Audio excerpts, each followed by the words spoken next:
e bem-vindos de volta a mais um resumo de Gênesis. Atenção, pois contém spoilers. O capítulo se inicia com Agar surpresa com a comitiva do Egito que havia chegado e a pessoa que tinha vindo com ela. Era Bacari, um homem ao qual amou muito no passado. Ele tinha ouvido falar que Agar estava por perto. Resolveu então encontrá-la. Ismael chega perto de sua mãe, pergunta se está acontecendo alguma coisa e ela apresenta Bacari a ele. Bacari o cumprimenta, diz que está um pouco combalido, mas é ele mesmo. Os dois se cumprimentam e Bacari vai conversar com Agar. Agar diz nunca ter imaginado reencontrá-lo.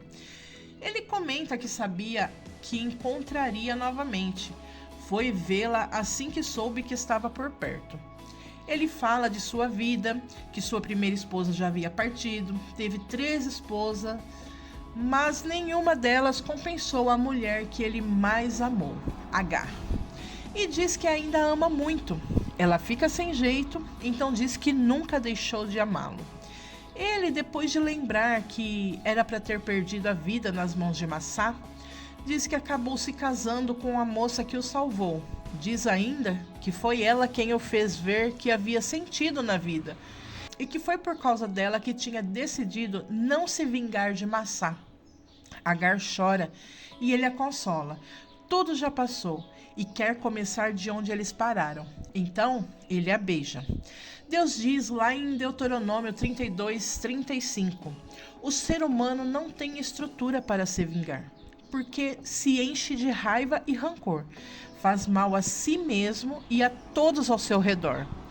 Deixe a ira comigo, porque minha é a vingança. Eu retribuirei. Eu sei bem como fazer isso. Na cena seguinte, Abraão faz o sepultamento de Sara. Todo o acampamento o acompanha. Lamentam a partida de Sara. Adália e Massá comentam sobre Abraão estar aguentando firme. Falam que tem que se lembrar que Sara teve uma vida plena.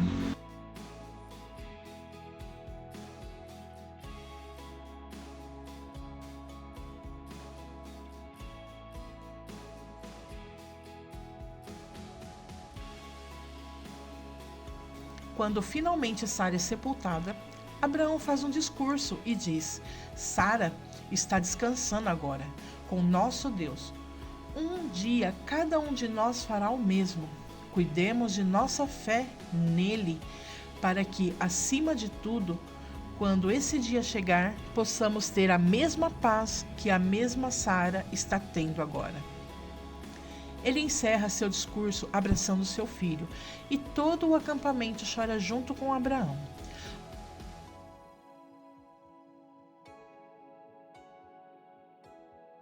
Algum tempo depois, todos estão reunidos no acampamento, sorrindo em volta de uma fogueira, e Abraão detalha como todos foram partindo, como pareciam estar com pressa para se unirem a Sara. 1 ano após a partida de Sara, Massá foi embora. Em seguida foi Adália. Dos mais velhos, só Abraão ficou. 5 anos depois, tudo e todos seguem seu curso normalmente no acampamento. Abraão ainda sente falta de Sara. As mulheres conversam entre si, dizem estarem preocupadas com Abraão, pois ele quase não come nada e vai acabar definhando, diz Elisa, conversando com Maresca, que diz que depois que Sara partiu, ele mudou muito e todos os seus amigos foram indo, os mais velhos, ficando apenas ele. Quetúria chega com frutas frescas e cumprimenta as mulheres. Diz que o pomar no acampamento dela está tão cheio que as frutas podem acabar estragando. Elas dão a ideia de Quetúria levar as frutas para Abraão. Quem sabe o apetite dele abre. E ele se alimenta. Ela pergunta se está tudo bem com ele. Maresca diz que está sim, mas ele está um pouco sozinho. Quetúria diz que entende e sabe como é a solidão. Elas dizem que estavam falando sobre isso, sobre Abraão conseguir uma nova companheira. Então Quetúria diz que Abraão, apesar da idade, está muito bem. Quetúria E Fátima levam então umas frutas a Abraão, pois talvez ele, sabendo que foi Quetura quem levou, ele não faz desfeita. Abraão recebe Fátima e Quetura e fica feliz ao ver que levaram frutas a ele. Pede que ela fique à vontade e ainda cobra a visita de alguns do acampamento de Gerar.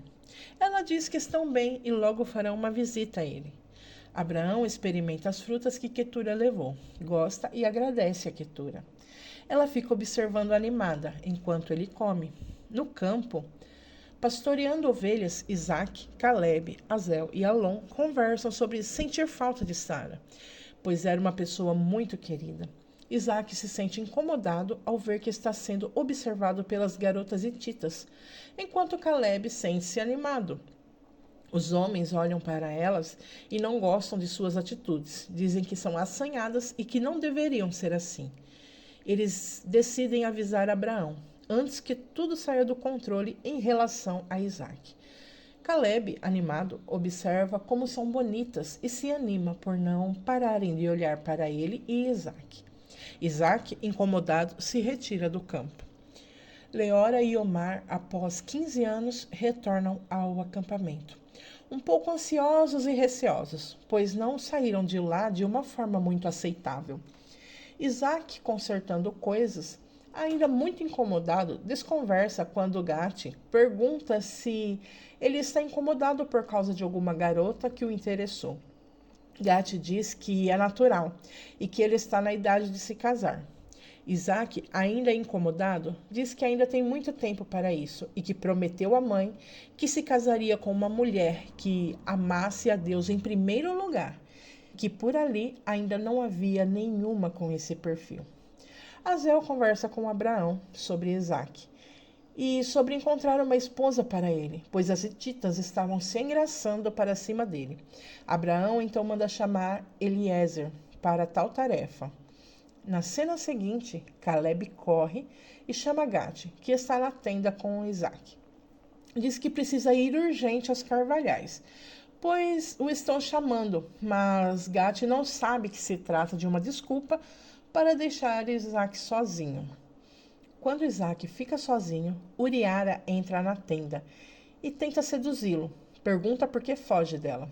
Isaac, apreensivo, tenta desviar a conversa. Leora chega até Mila e a chama, que fica impressionada e emocionada com a volta da filha. Na tenda de Abraão, Eliezer chega e conversa com ele.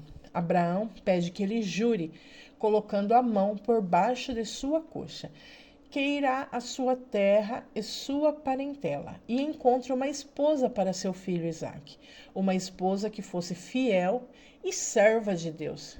Eliezer jura, colocando a mão embaixo da coxa de Abraão, um costume antigo entre os hebreus e judeus. Conversando com Mila, Leora pergunta se a mãe não vai falar nada ou abraçá-la. Mila diz que anos se passaram e ela não sabia notícias da filha. Não sabia se a filha estava viva ou morta. E ela estava ali, então, na frente dela. Leora se desculpa com a mãe e diz que quando soube que Omar era um príncipe, sabia que o amor deles era impossível. Mas Mila diz que sempre apoiou a filha e que inclusive foi ela quem apoiou para que ela perdoasse Omar. Conselho que sua filha seguiu. Mesmo chateada com a filha, Mila a abraça. Então, mãe e filha começam a conversar. Isaac se encontra com Omar, que pede para falar com Abraão. Isaac então o leva até o pai. Durante a conversa com Mila, Leora é interrompida pelo pai, que briga com ela e a expulsa. Chegando à tenda de Abraão, o pai de Leora encontra com Omar e o chama de covarde, dizendo que ele não foi homem para pedir a filha em casamento. E o capítulo termina com ele o chamando de medíocre e voltando com o rabo entre as pernas. Omar diz que lamenta todo o sofrimento que causou, mas o pai de Leora diz que não tem nada para falar com ele. Alon pede então a Abraão que expulse os dois do acampamento. E se você ficou até aqui, não esqueça de deixar o seu like. Inscreva-se no canal caso ainda não seja inscrito. Nos ajude a crescer para trazer mais e melhores resumos para você. Deus abençoe e até a próxima. Tchau!